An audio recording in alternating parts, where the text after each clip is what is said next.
Binche, cité de Belgique. Binche, ville médiévale, cœur du Hainaut. Binche, fille du carnaval, berceau du Gilles. Traditions authentiques, folklore vrai, y sont jalousement préservés. 3 artisans se partagent la confection d'un millier de costumes. Monsieur Louis Kerstens nous a dévoilé les mystères de leur fabrication. C'est ici que l'homme devient Gilles et que la jute devient mystère.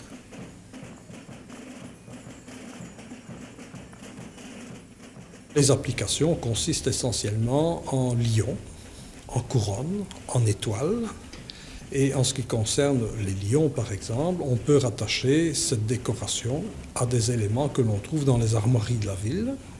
Les armoiries de la ville comportent un lion noir, on dit de sable, qui a également des griffes et une langue rouge, donc de pourpre. Et on retrouve également les lions de pourpre, donc les lions rouges, dans les armoiries du Hainaut. Bon, les couronnes, même chose, rappellent également des origines des contes du Hainaut. Mais on peut se demander si ce costume, en fait, n'est pas un petit peu le reflet d'une conception, je dirais, un peu historisante du personnage, déjà donc dans le cadre de son évolution au XIXe siècle.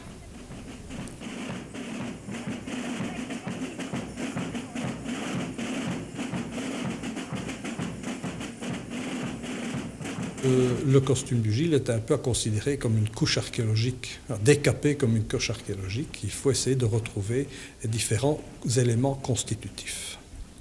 Alors, les éléments les plus anciens, d'origine, semble-t-il, agricole, agraire, qui font donc remonter le personnage à une tradition ancienne, ce sont par exemple les sabots, ce sont les clochettes de la perte-à-taille, et le grelot, qui sont des éléments que l'on trouve dans tout le folklore européen, empruntés aux troupeaux, donc bien empruntés à la vie agricole.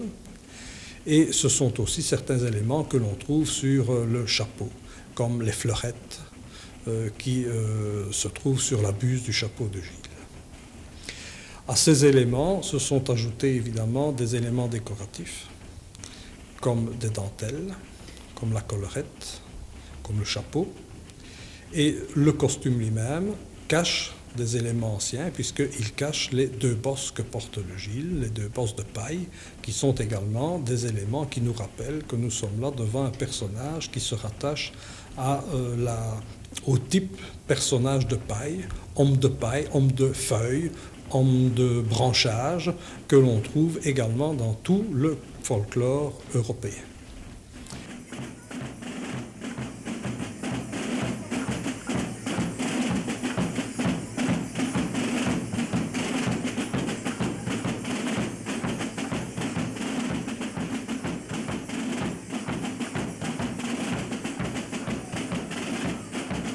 Bien, le chapeau du Gilles, c'est certainement l'élément le plus spectaculaire du personnage, celui qui lui donne toute sa prestance, toute son ampleur. C'est l'élément qui frappe certainement l'imagination, avant tout, donc de l'étranger, qui voit soit une photographie de Gilles, soit qui assiste au carnaval. Il est évident que ce chapeau, c'est un élément qui a évolué, comme le costume. Les documents anciens, c'est-à-dire les documents des années 1860, nous montrent des Gilles portant des chapeaux beaucoup plus bas, des sortes de ramponneaux, comme on disait, chapeaux de la garde civique, avec des plumes que je vais appeler régionales, dont des plumes du gibier régional. Puis ce chapeau n'a cessé de grandir et déjà à la fin du XIXe siècle, il a acquis une ampleur certaine. Donc les plumes sont beaucoup plus grandes, ce sont les retombants des plumes qui sont plus courts. Par le fait même, on assiste donc là à une création, en quelque sorte, d'un élément plus prestigieux. Le chapeau va à nouveau évoluer durant l'entre-deux-guerres, va encore se hausser, les retombants de plumes vont s'allonger quelque peu, le nombre de plumes va progressivement également s'accroître. Et alors, surtout, après la Seconde Guerre mondiale, le chapeau va devenir beaucoup plus ample, compter un nombre de plumes plus important, les retombants vont s'accroître et ce chapeau va finalement devenir ce qu'il est aujourd'hui. Bon, voilà les plumes d'autruche telles qu'on les coupe sur les autruches. Elles arrivent d'Afrique du Sud et on coupe les plumes vers le mois d'avril-mai de chaque année, c'est la saison. Il faut dire que les autruches ne souffrent pas, on ne les arrache pas comme on a pu dire, ni on ne les tue pas, mais on les coupe avec un sécateur. Après, donc quand on reçoit les plumes, il faut les dégraisser, les blanchir, avant de les assembler.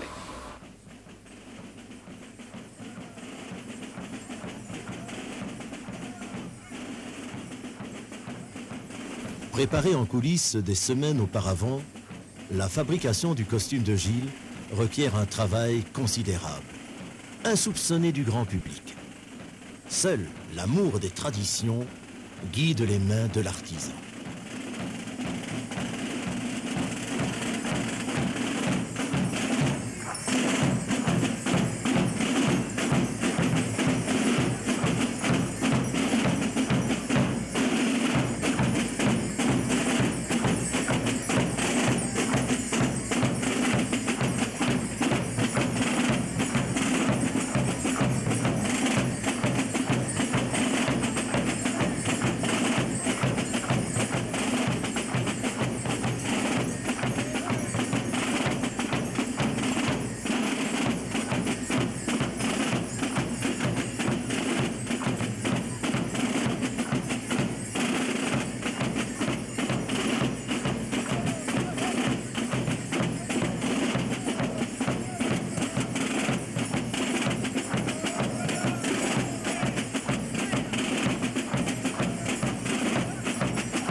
Roi incontestable du seul Mardi Gras, le Gilles portera avec fierté et dignité ses somptueux apparats.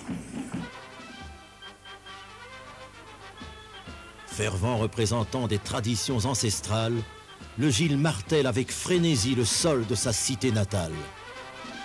Ce pilier du folklore européen fait parler de Binche chaque année aux quatre coins du monde.